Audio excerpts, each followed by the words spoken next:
Hello guys, welcome back to my channel. तो चलिए आज हम लेसन 3 अपना कंप्लीट करते हैं, जो मेरा नोट्स का सीरीज चल रहा है।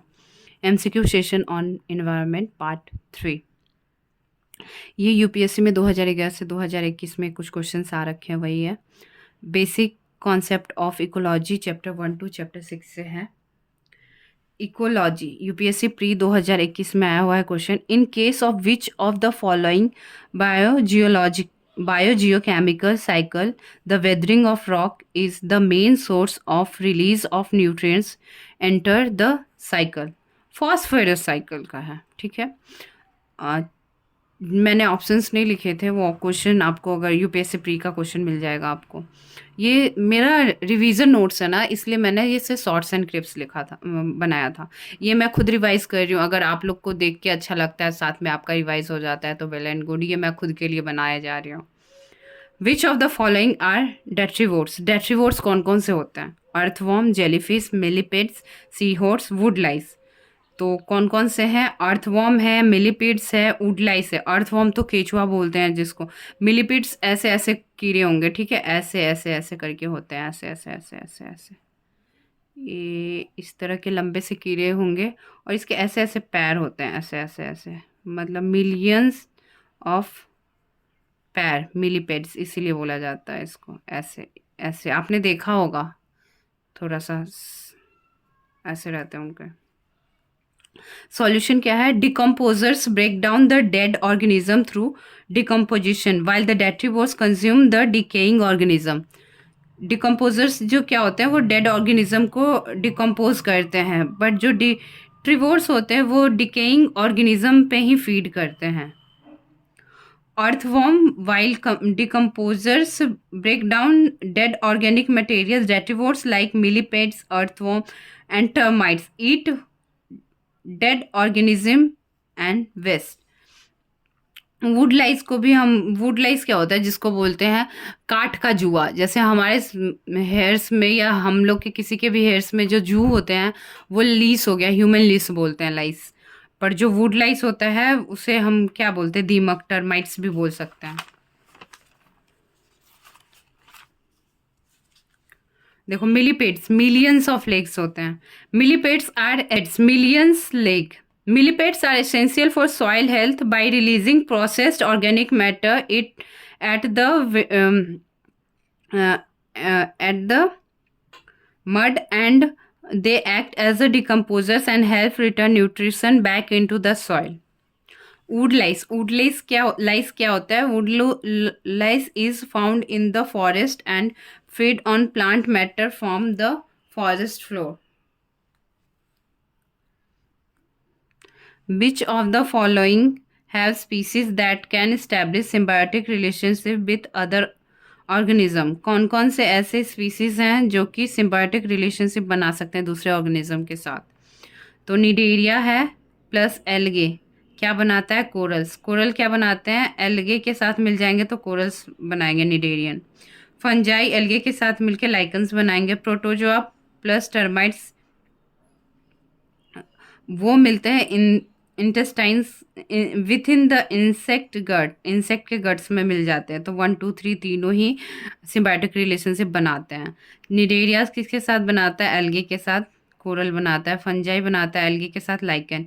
और प्रोटोजोआ टर्माइट्स के साथ मिलके इंसेक्ट गट्स में सिम्बायोटिक रिलेशनशिप बनाता है। Coral association with algae. Solution, cnidarians these are coelenterated forms. Coral association with the algae बताया आपको। फंजाई जो होता है एल्गे के साथ मिलकर लाइकन बनाता है। प्रोटोजोआ जो होता है, certain termites have a symbiotic relationship with protozoa, they live in the insect gut, insect gut में रहते हैं ये।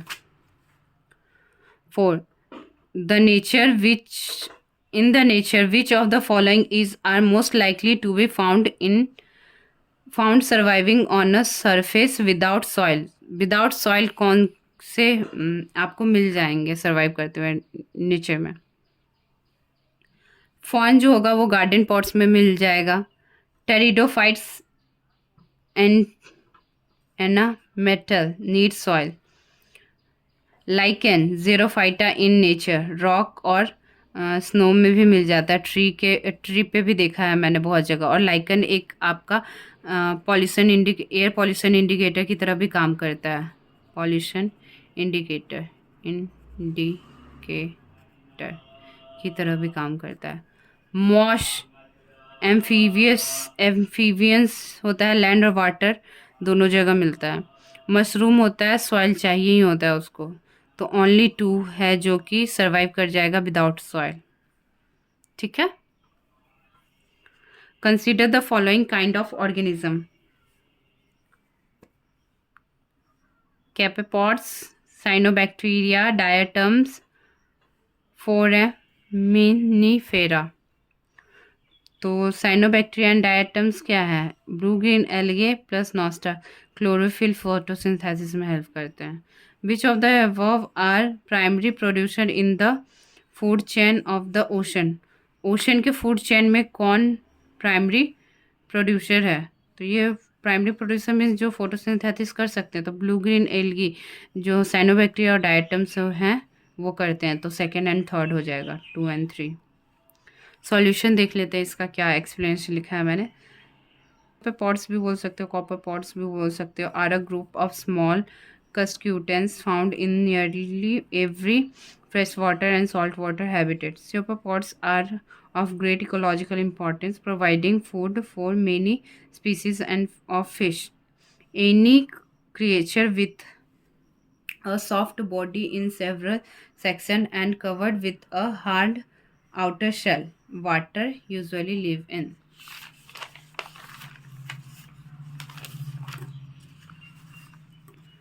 Cyanobacteria and diatoms. These organisms are primary producers who use sunlight to make their own food. Cyanobacteria and diatoms क्या है? Primary producer है जो कि sunlight को यूज़ करते हैं अपना खाना खुद बनाने के लिए। Foraminifera, foraminifera are one called protist. Protists are very tiny eukaryotic organisms, which means that they are living but are not fungi, plants, or animals. Foraminifera eat detritus on the sea floor and anything smaller than them. Diatoms, bacteria, algae, and even small animals such as tiny sauropods. Consider the following animals. 6 number question है। Hedgehog, marmot, pangolin. To reduce the chance of being captured by predator, which of the above organisms roll up and protect its their vulnerable parts? कौन कौन से हैं? तो हेडहॉग और pangolin करता है ऐसा। ये क्वेश्चन क्यों 2021 में पूछा गया? क्योंकि 2020 में ही जो कोविड-19 था वो बहुत पीक पे चला गया था, तो पेंगोलिन की बहुत तस्करी हो रही थी। वो उस समय तस्करी वाली बातें आई थी, तो पेंगोलिन काफ़ी ज़्यादा न्यूज़ में रहा, इसलिए क्वेश्चन भी पूछा गया उससे related. Question number 7, consider the following statement. UPSC pre 2019 में पूछा गया था, तो ये मेरे शायद बुक में था इसलिए मैंने वहाँ पे नोट कर लिया है। हाइबरनेशन विंटर स्लीप को बोला जाता है। कौन कौन करता है? ये बैट्स देखने को मिलता है, बियर को देखने को मिलता है, रोडेंट्स में होता है। लाइकेन क्या है? एल्गे प्लस फंजाई है, बताया था, सिम्बायोटिक रिलेशनशिप है। Some species of plants are insectivorous, why? They are adapted to grow in nitrogen deficient soil and thus depend on insect for sufficient nitrogenous nutrients and nutrition. ये 2010 में पूछा गया है UPSC pre में ये question, कि कुछ जो इंसेक्टिवोरस प्लांट होते हैं वो कुछ प्लांट्स जो होते हैं वो इंसेक्टिवोरस क्यों होते हैं, इंसेक्ट पे क्यों फीड करते हैं? तो उनमें नाइट्रोजन डिफिशियंसी होता है कोई कोई सॉइल में जहाँ पे वो पनप रहे होते हैं। तो उस सॉइल में से तो उनको नाइट्रोजन मिली नहीं, तो वो नाइट्रोजन उनको कहाँ से मिलेगा? तो उसके लिए वो डिपेंड होते हैं कुछ कीड़ों पे, जो कि जिनसे उनको नाइट्रोजन मिल जाता है। न्यूट्रिशन के लिए basically. Epiphytes are plant which depends on other plants for mechanical support. Epiphytes क्या होता है, जो आप देखते हो ना लताएं वगैरह, जैसे कि ये स्टेम है, या फिर आप बम्बू बम्बू गड़ दोगे तो ऐसे ऐसे इस पे मनी प्लांट भी एक तरह का ये क्रीपर्स ही होता है, क्रीपर्स, या फिर वो उसी तरह से एपीफाइट होते हैं। एक चाउमिन प्लांट भी जिसको बोलते हैं, तो उनको सपोर्ट चाहिए होता है, मैकेनिकल सपोर्ट। किसी किसी प्लांट पे उनकी लताएं जाएगी, जैसे ऑर्किड होता है। थैंक यू गाइस, यही था लेसन 3। अब लेसन 4 करेंगे नेक्स्ट पार्ट में। तो फ्रेंड ऐसा मत समझना कि मैं आपको पढ़ा रही हूँ या कुछ नहीं, मैं टीचर नहीं हूँ, मैं खुद एक एक्सपायरेंट हूँ। और एक्चुअली मेरी नोट्स की हालत थोड़ी फट जा रही है, तो मैं इसको रिकॉर्ड कर रही हूँ कि कम से कम कभी भी ये मेरे से मिसप्लेस ना हो। इसलिए मैं अपने यूट्यूब चैनल पे से अपलोड करती रहती हूँ, ताकि मैं आके खुद रिवाइज, ये मेरे खुद के रिवीजन के लिए है। हाँ, अगर किसी और को ये इम्पोर्टेंट लगता है, उनको समझ में आ रही है मेरी बातें, तो वो ज़रूर फॉलो कर सकते हैं। इसलिए मैं ये कर रही हूँ, ये अपने लिए कर रही हूँ। हाँ, किसी और को भी अच्छा लग रहा है तो फॉलो करने में क्या जा रहा है, वो कर सकते हैं, उनको भी फ़ायदा होगा तो अच्छी बात है। तो ये एक तरह से मेरा बैकअप है कि मेरे सारे नोट्स एक डिजिटल फॉर्म में आ जा रहे हैं। क्योंकि मैं बहुत ज़्यादा बना के भी अपने फ़ोन में स्पेस नहीं रहता है, किसी को भी क्लाउड स्टोरेज भी उतना नहीं होता है, मैं नहीं कर सकती हूँ। इसलिए मैंने सोचा मैं अपना खुद का ही चैनल पे सब कुछ डाल देती हूँ, सारे अपलोड कर देती हूँ। और ये बहुत हैंडी होता है मेरे लिए कि मैं खाना बनाते टाइम या कोई काम, ब्रश कर रही हूँ या कोई काम करते करते भी सुन सकती हूँ। तो अगर आपको भी ऐसे सुनना है सोते टाइम, उठते टाइम, या फिर कोई काम करते हुए, मतलब काम भी हो गया आपका, रिवीजन भी हो गया, अगर चल रहा है तो आप वैसे यूज़ कर सकते हो मेरी तरह। तो चलो पार्ट 4 भी करते हैं, इसी वीडियो में कर लेते हैं, कंप्लीट ही कर लेते हैं इसको। The process of nitrogen fixation by bacteria does not take place in the presence of elemental form of oxygen. ठीक है, ये एनारोबिक रेस्पिरेशन होता है। Which one of the following is not correct about the use of large amount of fertilisers and pesticide. कौन कौन सा correct नहीं है? तो दे आर इको फ्रेंडली। भाई कब से होने लगा फर्टिलाइजर और पेस्टिसाइड इको फ्रेंडली? ये तो बिल्कुल सही नहीं होगा। They turns the field barren after sometimes, हाँ करते हैं, साइड इफेक्ट तो है। They adversely affect the useful component from the soil, हाँ करते हैं। दे डिस्ट्रॉय द फर्टिलिटी, करते हैं, लॉन्ग रन में तो फर्टिलिटी को डिस्ट्रॉय कर ही देते हैं।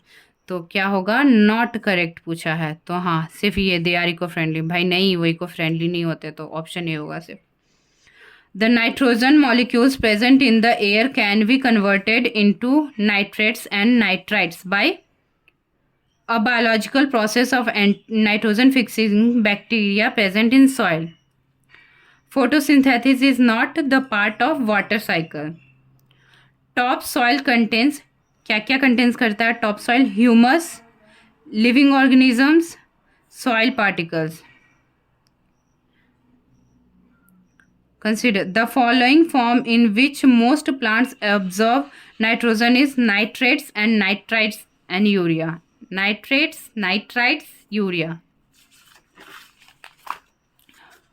What will happen if deer is missing in the food chain given below?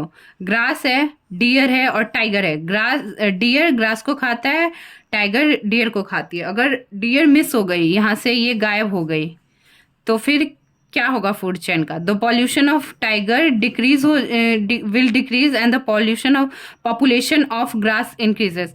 अब देखो, डियर तो चला गया तो ग्रास को कोई खाएगा नहीं, तो ग्रास क्या होने लगेगा? इंक्रीज होने लगेगा ग्रास का पॉपुलेशन। और टाइगर तो घास नहीं खा सकता ना भाई, वो तो डियर खाएगा। तो अब टाइगर भूखा प्यासा मरने लगेगा, तो इसकी पॉपुलेशन डिक्रीज होने लगेगी। तो क्या होगा अगर फूड चेन से डियर गायब हो जाए? तो ग्रास का जो घास होगा वो बढ़ जाएगा, और जो बाघ होगा वो घट जाएगा, उसका population.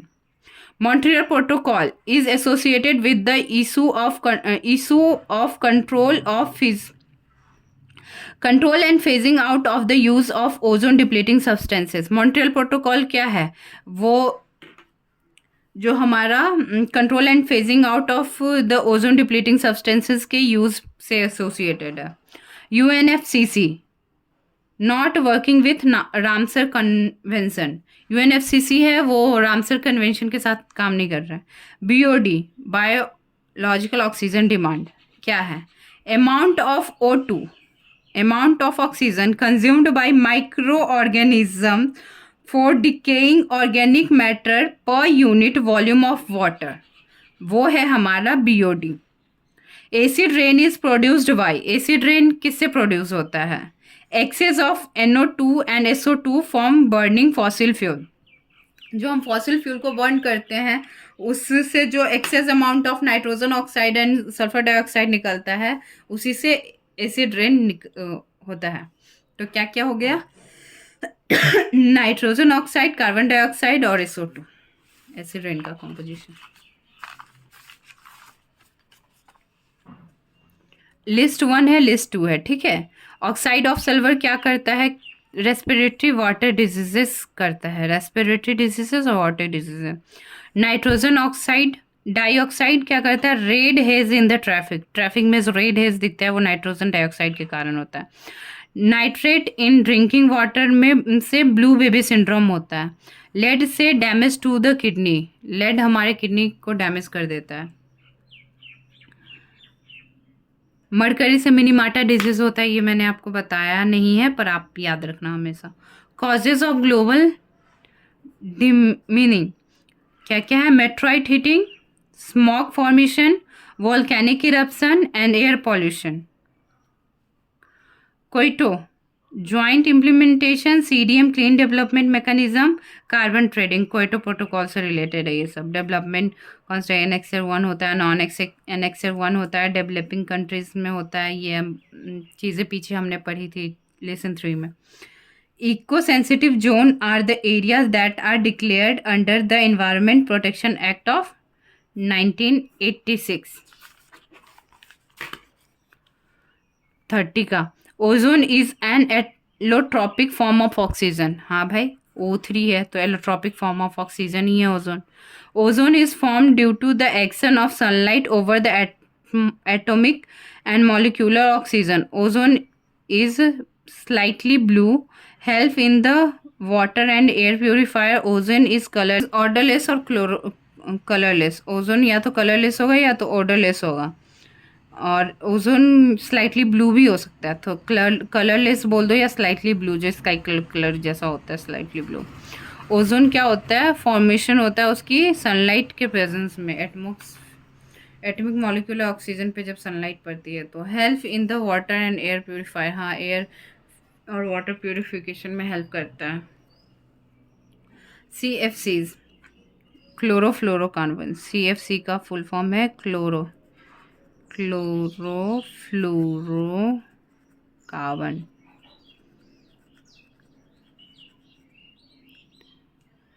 It is a synthetic gas used in aerosol spray as a refrigerant in air conditioner and refrigerators and manufacturing of foam.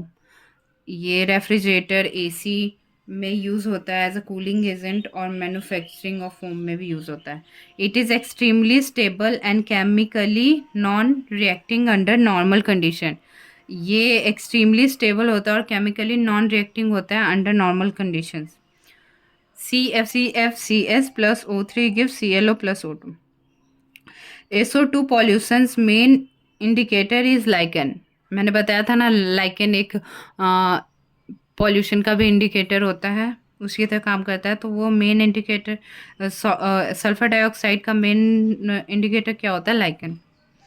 The boundaries of national park are defined by legislation in wildlife sanctuary limited biotic influence.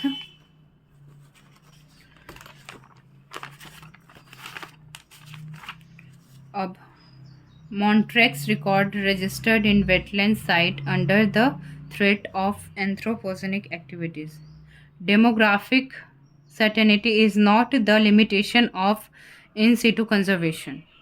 Kasturi Rangan Committee report. Complete ban on mining. Montrex record registered in wetland site under the threat of anthropogenic activities. Demographic certainty is not the limitation of in situ conservation. Kasturi Rangan Committee report, complete ban on mining and quarrying in ecological sensitive area.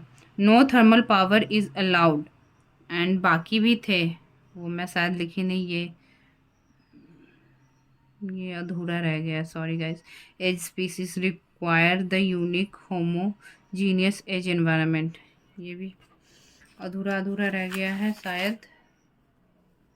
अब चलो दूसरा देखते हैं। Alpha diversity क्या है? Number of organism in a community को alpha diversity बोला जाता है। बीटा डाइवर्सिटी होता है susceptible due to change, environment में चेंज से ससेप्टेबल है जो, उसको बीटा डाइवर्सिटी। गामा डाइवर्सिटी होता है इंटायर हैबिटेट, जो इंटायर हैबिटेट है ये गामा डाइवर्सिटी हो गया। Diversity of habitat and over the total landscape, जो टोटल लैंडस्केप पे डाइवर्सिटी होता है उसे गामा डाइवर्सिटी बोलते हैं। Sustainable development, planned growth with minimum damage to the environment, growth that is acceptable to the stakeholder. Invasive alien species in Indian context, Lantana, Parthenium and Ecornia, ये सब है invasive alien species of Indian context में। जिसे जलकुंभी भी बोलते हैं ना एक है, और पार्थेनियम ग्रास है जो कि आ गया था बाहर देश से। Large number of exotic species is not a major characteristics feature of biodiversity hotspots. Eutrophication, excessive availability of dissolve oxygen का एक्सेसिव अवेलेबिलिटी ही यूट्रोफिकेशन कहलाता है। The reason behind the thinning of ozone layer mainly over Antarctica was because of the extreme cold and large amount of light. Ozone layer depletion, Montreal Protocol, Kigali Agreement, Stockholm Convention, persistent organic pollutant पे है, Kyoto protocol regarding green house gas के decrease कैसे करें उस